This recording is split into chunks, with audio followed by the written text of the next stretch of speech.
215 tonnes de déchets infectieux sont stérilisés et broyés à l'hôpital de Troyes tous les ans. Les seringues, les poches de sang, les pansements utilisés pour les soins effectués aux patients, ces déchets sont appelés les DASRI, les déchets d'activité de soins à risque infectieux. Depuis décembre 2023, une machine à vapeur appelée l'Ecodas les prend en charge sur place. L'hôpital produit 250 tonnes par an de DASRI. Actuellement, on en passe 215 tonnes avec la machine. Elle permet de stériliser ces déchets et de les broyer pour en faire des déchets ménagers. Cette transformation s'effectue en plusieurs étapes.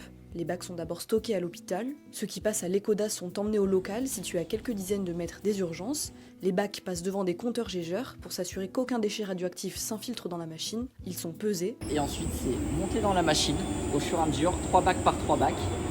Donc la machine broie, ensuite vient stériliser et on récupère dans des bacs aluminium où ça part en ordures ménagères ensuite.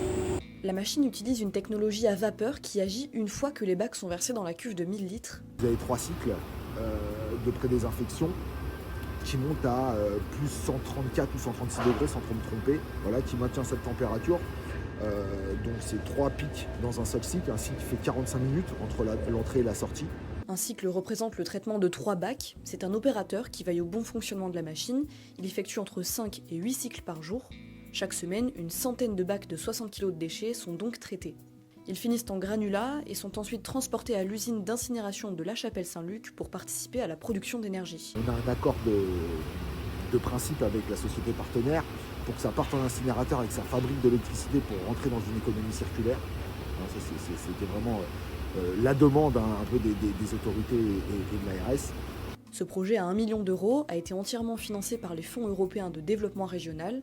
Avoir cette machine sur place est un gros plus pour l'environnement. Grâce à ça, on a évité 5 tonnes de gaz à effet de serre dans le transport, puisque ça partait à 250 km d'ici pour être incinéré.